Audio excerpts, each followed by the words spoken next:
దేవునికి మహిమ కలుగును గాక. ఎలా ఉన్నారండి? ఈనాటి మధ్యాహ్నం భోజనం మీరందరూ చేశారా? ఈ యొక్క సభకు వచ్చేసినటువంటి సోదరులైనటువంటి మీ అందరికీ యేసుక్రీస్తు నామములో శుభం చెబుతున్నాను.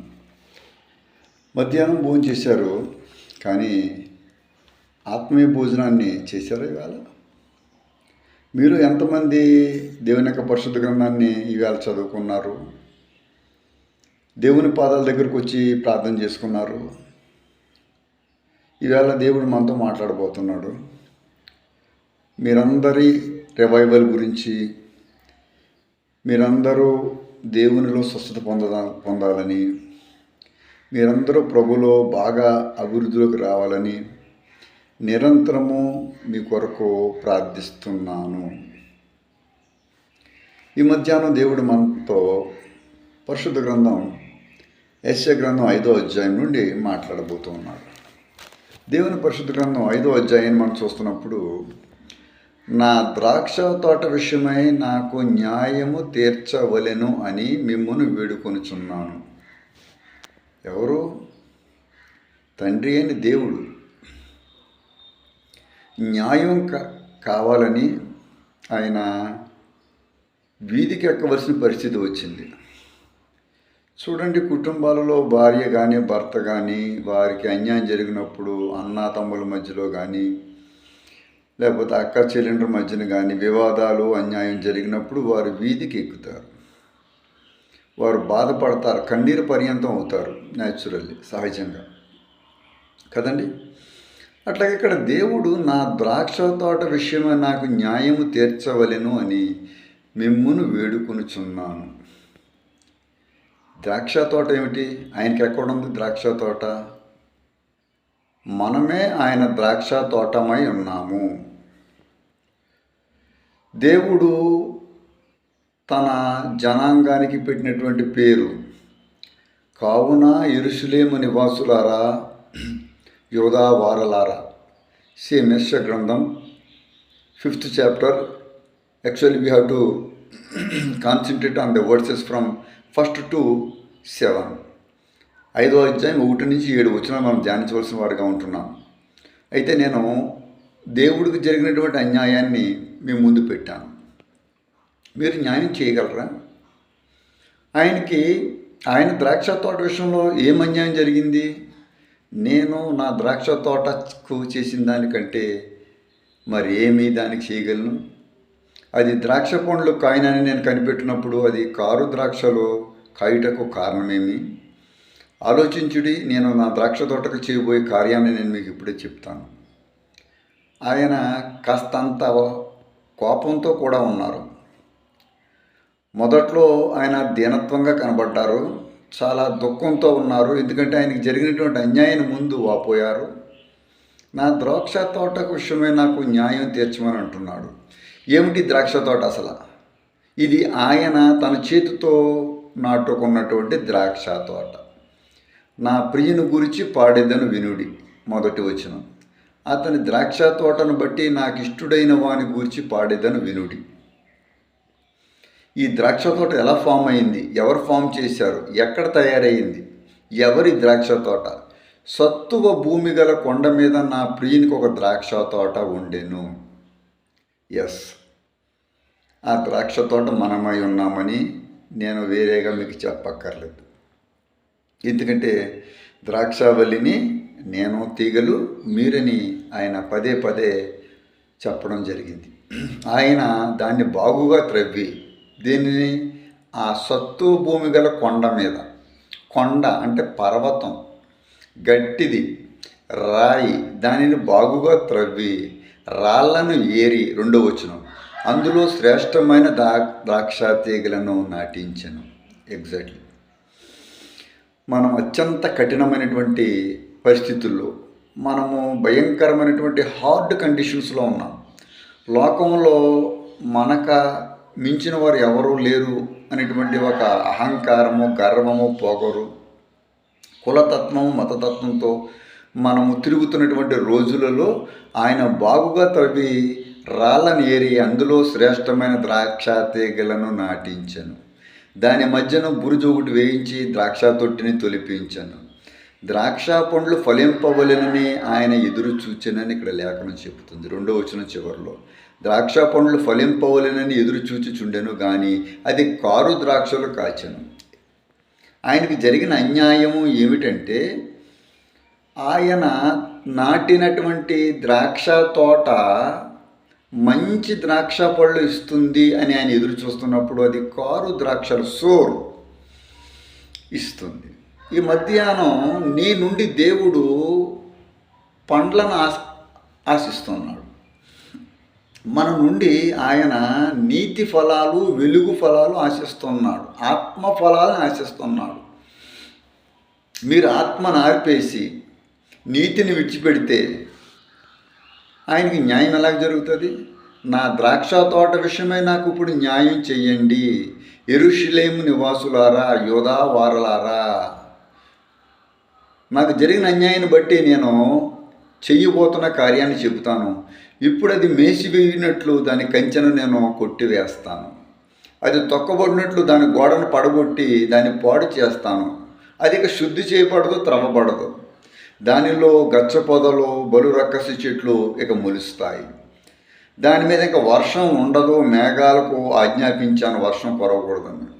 ఇశ్రాయేలు వంశము సైన్యములకు అధిపతికి యెహోవా ద్రాక్ష తోటది. అది ఆయన తోట. నిజంగా మీరు వాక్యం చూస్తున్నప్పుడు మనకు ఒలీవల తోట అని కూడా దేవుని యొక్క పరిశుద్ధ గ్రంథంలో మనకు పేరు పెట్టడం నేను మీకు చూపించగలను. When you look the Bible from Jeremiah 11th chapter 15th and 16th verses, 11వ జెర్మియా గ్రంథము, ఇర్మియా గ్రంథము 15-16 వచనాలు చూసినప్పుడు ఒలివ చెట్టని దేవుడు ఏం పెట్టాడట? మనకు పేరు పెట్టాను. ఇక్కడ ద్రాక్ష తోట ఎంత మంచి పేర్లు పెట్టుకున్నాడు ఆయన తోటకు, ఆయన మనుషులకు. యోధావారులారా, యెరూషలేము నివాసులారా. నేను నా తోటకు చేసిన దానికంటే నేను మరి ఇంకేమి చేయగలను?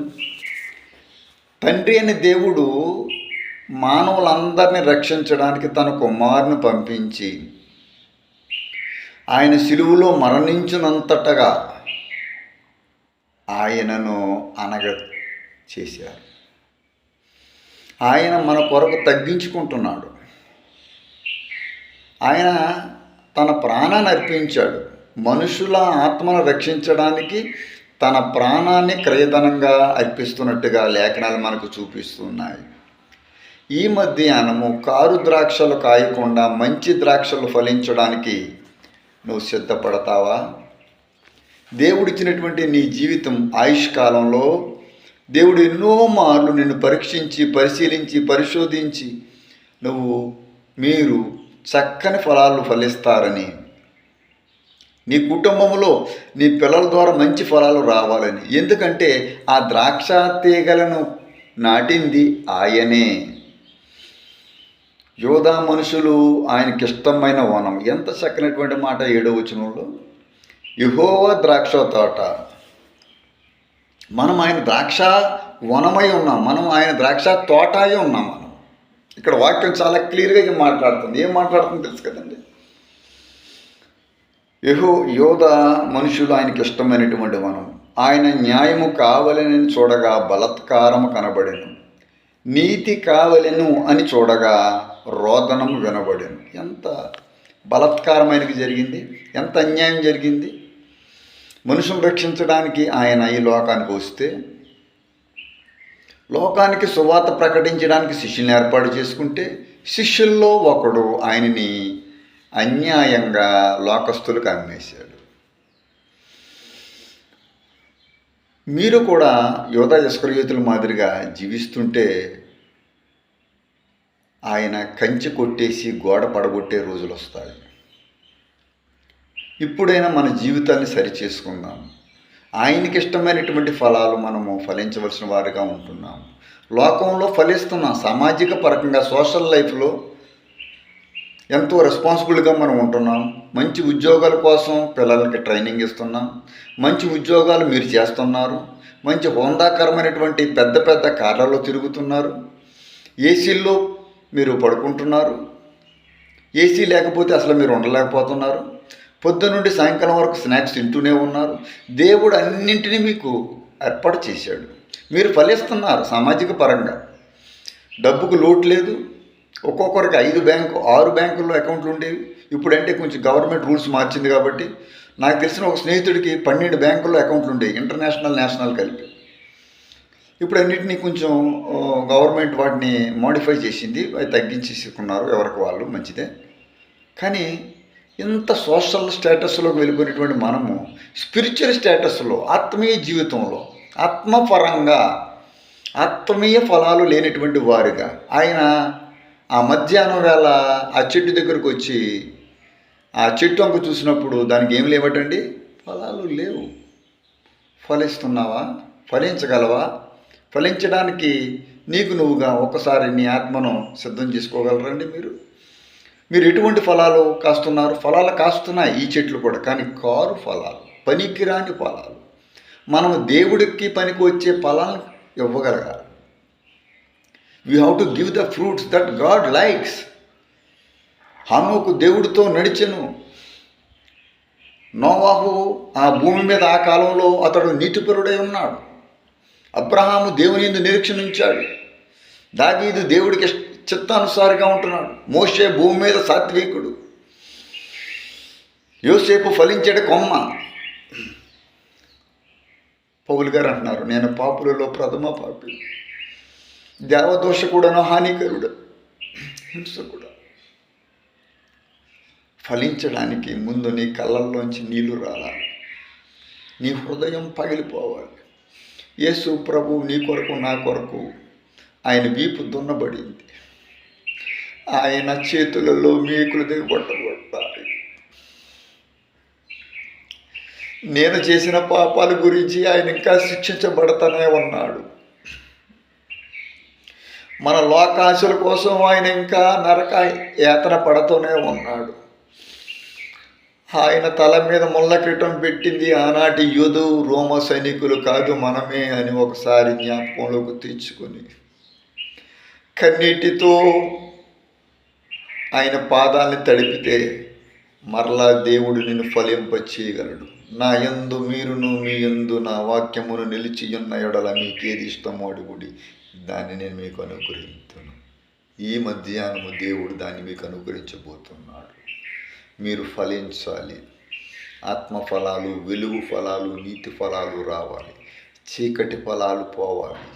చీకటి జీవితం పోవాలి. వెలుగు జీవితంలోకి రండి. God want to use you in a wonderful way. Amen.